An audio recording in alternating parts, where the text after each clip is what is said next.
Hello students, आज हम पढ़ेंगे टेरिडोफाइटा का आर्थिक महत्व और टेरिडोफाइटा का जीवन चक्र आरेख। ठीक है, तो सबसे पहले अपन देखते हैं टेरिडोफाइटा का आर्थिक महत्व।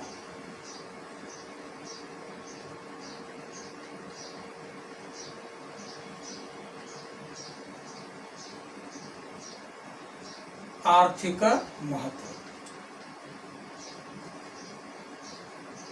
टेरिडोफाइटा का आर्थिक महत्व विशेष रूप से सजावट के रूप में होता है। विशेष रूप से सजावट के रूप में होता है।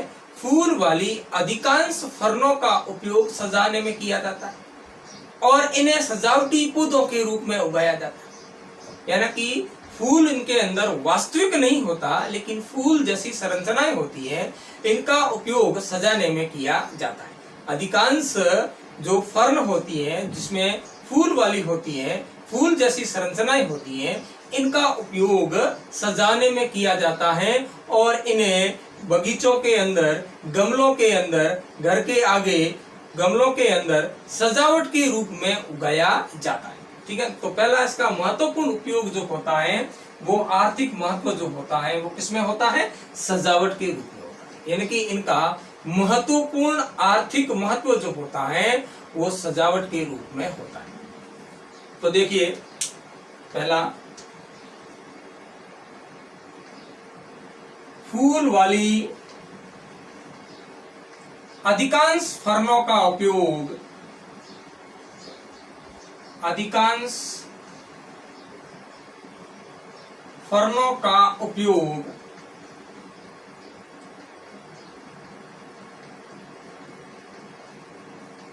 सजाने में करते हैं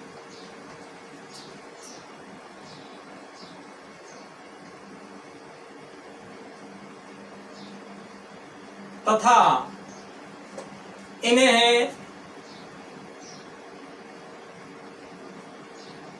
सजावटी पौधों के रूप में,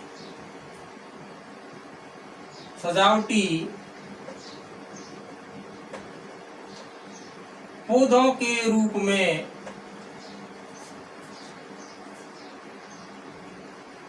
उगाया जाता है। ठीक है, गमलों के अंदर, बगीचों में।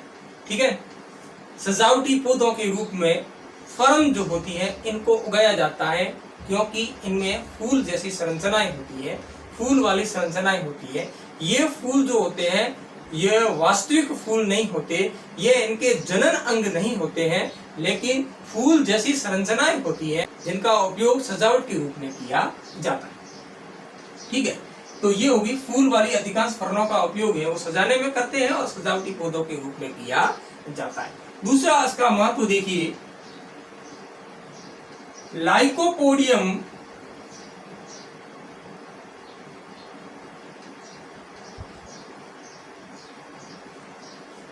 क्लेवेटम, यह एक टेरिडोफाइटा है। इससे होम्योपैथिक औषधि प्राप्त की जाती है और इस औषधि का उपयोग वृक्क, यकृत और फेफड़ों के रोगों में किया जाता है और यह औषधि बुखार में भी उपयोगी है। ठीक है, तो लाइकोपोडियम क्लेवेटम से प्राप्त होम्योपैथिक औषधि, होम्योपैथिक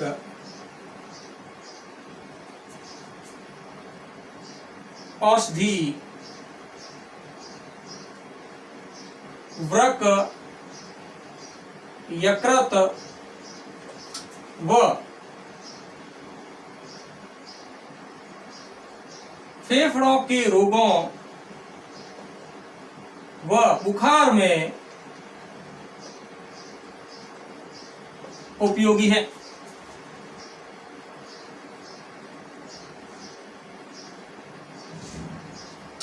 ठीक है, तो इस प्रकार से इनका आर्थिक महत्व विशेष रूप से सजावट के रूप में होता है और इनसे होम्योपैथिक औषधि भी प्राप्त होती है जिसका उपयोग विभिन्न रोगों में किया जाता है।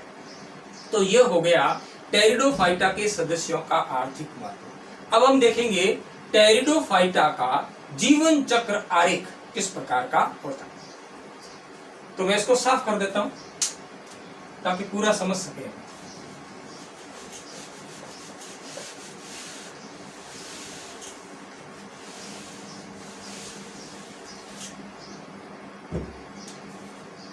टेरिडोफाइटा का जीवन चक्र आरेख।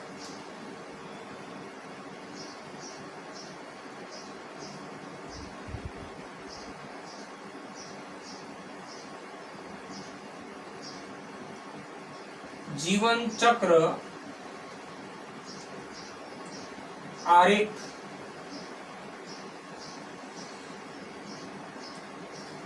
ब्रायोफाइटा का जीवन चक्र आरेख अगुणितक द्विगुणितक प्रकार का होता है। इसी प्रकार से टेरिडोफाइटा का जीवन चक्र आरेख अगुणितक द्विगुणितक प्रकार का होता है। ब्रायोफाइटा के अंदर जो प्रभावी पीढ़ी होती है वो युग्म कोदफिद होती है, जबकि टेरिडोफाइटा में जो प्रभावी पीढ़ी होती है वो बीजाणु उद्भिद होती है। प्रभावी पीढ़ी है वो बीजाणु उद्भिद होती है। किस प्रकार का जीवन चक्र होता है वो देखिए।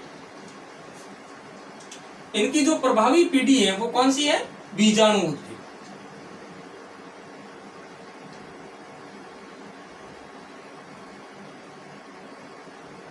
स्पोरोफाइट,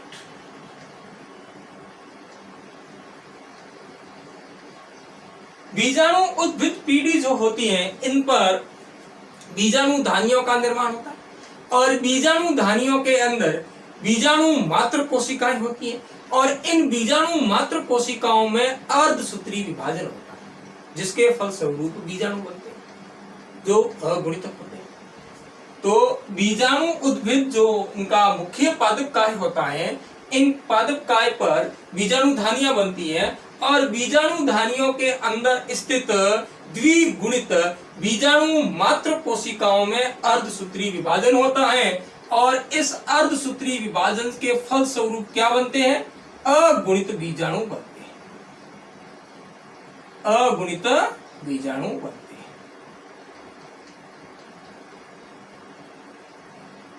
ये बीजाणु मात्र कोशिका है।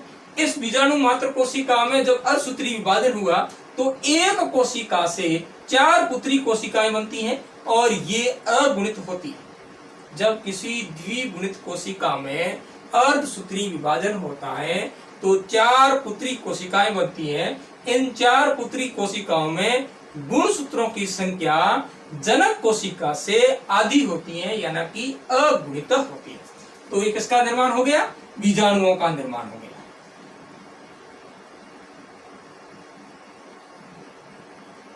ये कैसे है? अगुणित। जब ये बीजाणु अंकुरित होते हैं तब मुक्त जीवी प्रकाश संश्लेषी प्रोथेलस युग्म कोदफिद बनता है। ठीक है, जो क्या होता है? मुक्त जीवी होता है, प्रकाश संश्लेषी होता है। किनके अंदर? टेरिडोफाइटा के सदस्यों के अंदर। जब ये बीजाणु अंकुरित होते हैं तब क्या बनता है? तब युग्म कोदफिद बनता है, जो कैसा होता है? जो मुक्त जीवी होता है, जो प्रकाश संश्लेषी होता है, जो अगुणित होता है। युग्म कोदफिद का निर्माण होता है, और इसे क्या कहते हैं? प्रोथेलस कहते हैं। गैमेटोफाइट।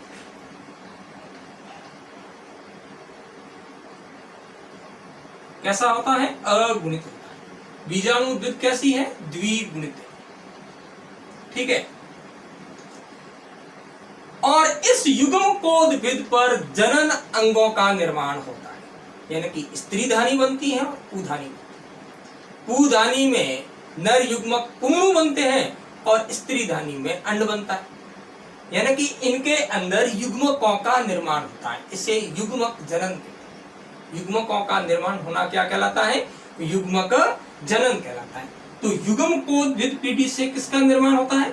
युग्मकों का निर्माण होता है, यानी कि युग्मक जनन होता है। युग्मक जनन, गैमेटोजेनेसिस।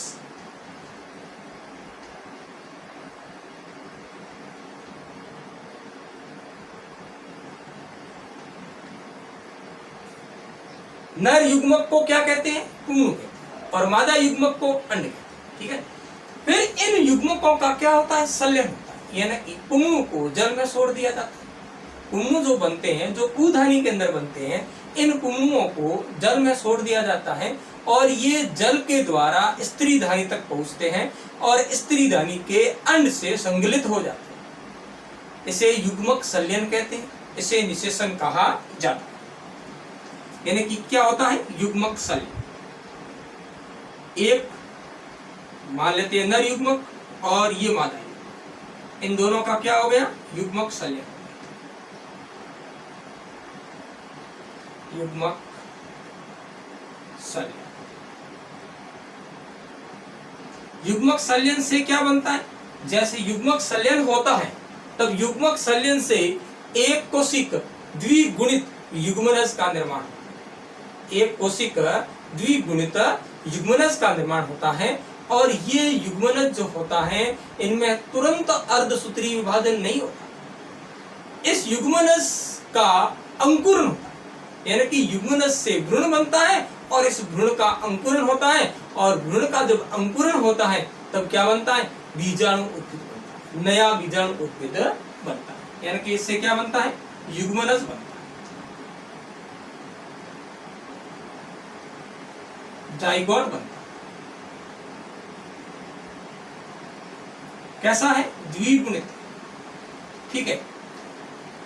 और युग्मनज से भ्रूण बनता है और भ्रूण का अंकुरण होता है तो नया बीजाणु उद्भिद जो प्रभावी अवस्था होती है उसका विकास होता है और नया पादप बन जाता है, बीजाणु उद्भिद पादप बन जाता है। इस प्रकार से इनमें जीवन चक्र आरेख बनता है, ठीक है। अब यहाँ देखिए कहां से कहां तक अगुणित पीढ़ी होती है और कहां से कहां तक द्विगुणित यानी कि बीजाणु उद्भिद होती है और कहां से कहां तक युग्मकोद्भिद पीढ़ी होती है, ठीक है। तो यहाँ बीजाणु मात्र कोशिका ये कैसी है द्विगुणित है, यानी कि यहाँ से ये देखिए बीजाणु मात्र कोशिका कैसी है द्विगुणित। जब इसके अंदर असूत्री विभाजन नहीं होता, जैसे ही इसके अंदर असूत्री विभाजन होता है जिससे क्या बनते हैं बीजाणु बनते हैं। बीजाणु कैसे हैं अगुणित। अब ये अगुणित बीजाणु अंकुरित होते हैं तो क्या बनता है युग्मकोद्भिद बनता है। कैसा है अगुणित। इसे क्या कहते हैं, इसे प्रोथेलस कहते हैं। अब प्रोथेलस पर जननांग बनते हैं, स्त्रीधानी बनते हैं और कुधानी बनते हैं। स्त्रीधानी और कुधानी के अंदर युग्मकों का निर्माण होता है। कुधानी के अंदर पुंगनु बनते हैं और स्त्रीधानी के अंदर एक अंड बनता है, ठीक है। फिर इन युग्मकों का संलयन होता है। युग्मकों के संलयन के लिए जल की आवश्यकता होती है जिसमें पुंगनु को जल में छोड़ दिया जाता है जिससे ये स्त्रीधानी तक पहुंचते हैं और अंड से संगलित होकर युग्मक संलयन के द्वारा युग्मनज का निर्माण करते हैं। यानी कि युग्मक संलयन तक जो है वो अगुणित है। जैसे ही युग्मकों का संलयन होगा तो वापस क्या बन जाएगी, वापस द्विगुणित पीढ़ी बन जाएगी, वापस द्विगुणित पीढ़ी बन जाएगी। तो इसके ऊपर युग्मनज द्विगुणित हो गया, बीजाणु उद्भिद बनता है।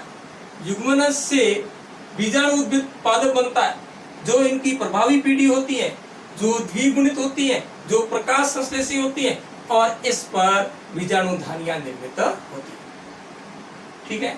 तो ये पीढ़ी जो होती है वो कहलाती है द्विगुणितक और ये पीढ़ी जो होती है वो कहलाती है अगुणित। ये पीढ़ी कैसी है द्विगुणित और ये पीढ़ी कैसी है अगुणित। यहां से लेकर युग्मक संलयन तक, अर्धसूत्री विभाजन से लेकर युग्मक संलयन तक की पीढ़ी जो होती है वो अगुणित होती है और युग्मक संलयन से लेकर अर्धसूत्री विभाजन तक जो अवस्था होती है वो द्विगुणित होती है। ये क्या है अर्धसूत्री विभाजन,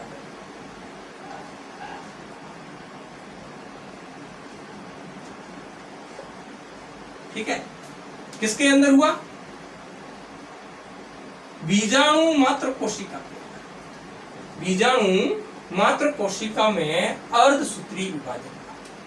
बीजाणु मात्र कोशिका कहां पर पाई जाती है, बीजाणु धानी के अंदर पाई जाती है। इनके अंदर बीजाणु धानियां दो प्रकार की हो सकती है, गुरु बीजाणु धानी और लघु बीजाणु धानी। लघु बीजाणु धानी की जो द्विगुणित कोशिका होती है, लघु बीजाणु मात्र कोशिका, जब इसके अंदर अर्धसूत्री विभाजन होता है तो लघु बीजाणु बनते हैं और लघु बीजाणुओं का अंकुरण होगा तो यहाँ ये युग्मकोद्भिद बनेगा, वो नर युग्मकोद्भिद होगा। इसी प्रकार से गुरु बीजाणु धानी की जो गुरु बीजाणु मात्र कोशिका होगी, इनके अंदर जब अर्धसूत्री विभाजन होता है तो गुरु बीजाणु बनते हैं। जब गुरु बीजाणुओं का अंकुरण होगा तो जो युग्मकोद्भिद बनेगा वो मादा युग्मकोद्भिद होगा। ठीक है, फिर इस प्रकार से दोनों युग्मकोद्भिद से क्या बनेंगे? युग्मक बनेंगे।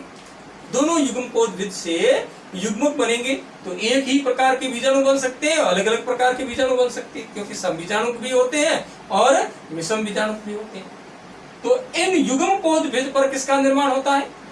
जनन अंगों का निर्माण होता है, और जनन अंगों के अंदर युग्मकों का निर्माण होता है, और युग्मकों का जो संलयन होता है तो युग्मकों के संलयन से क्या बनता है?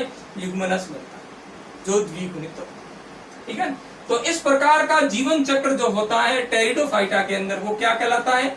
अगुणित द्विगुणित जीवन चक्र। अगुणित द्विगुणित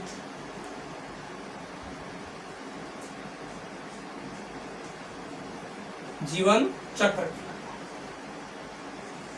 मुख्य पादप काय होता है, वो का क्या होता है? मुख्य पादप काय जो होता है वो युग्मकोद्भिद होता है।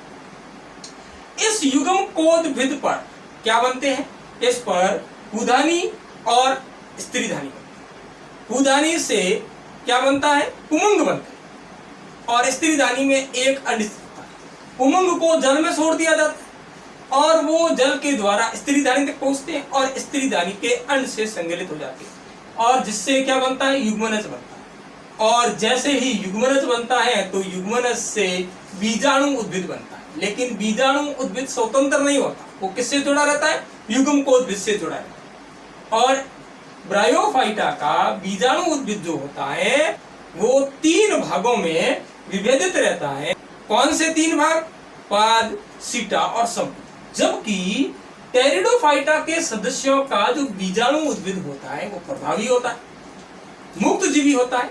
ठीक है ना, प्रकाश संश्लेषी होता है, जो जड़, तना और पर्ण में विभेदित रहता है। जबकि ब्रायोफाइटा का बीजाणु उद्भिद जो होता है वो स्वतंत्र जीवी नहीं होता, जो युग्मकोद्भिद पीढ़ी से जुड़ा हुआ होता है, युग्मकोद्भिद पीढ़ी से पोषण प्राप्त करता है। तो इस प्रकार से बीजाणु उद्भिद जो होता है वो ब्रायोफाइटा का स्वतंत्र जीवी नहीं होता, जबकि टेरिडोफाइटा के सदस्यों का जो बीजाणु उद्भिद होता है वो स्वतंत्र जीवी और मुख्य पादप काय होता है, जो जड़, तना और पर्ण में विभेदित रहता है। और इस युग्मकोद्भिद पर बीजाणु धानियां बनती है। किसके अंदर? टेरिडोफाइटा। ठीक है, जबकि ब्रायोफाइटा के सदस्यों के अंदर बीजाणु उद्भिद की संपुट की द्विगुणित कोशिकाओं में अर्धसूत्री पाई।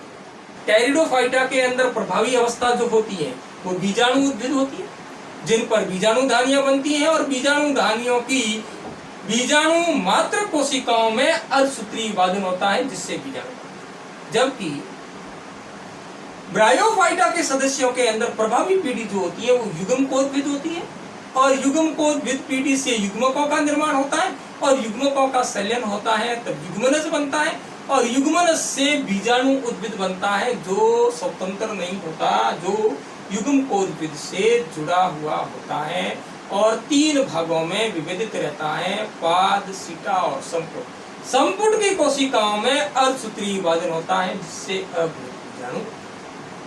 तो इस प्रकार का जीवन चक्र, अगुणितक द्विगुणितक जीवन चक्र ब्रायोफाइटा और टेरिडोफाइटा में पाया जाता है।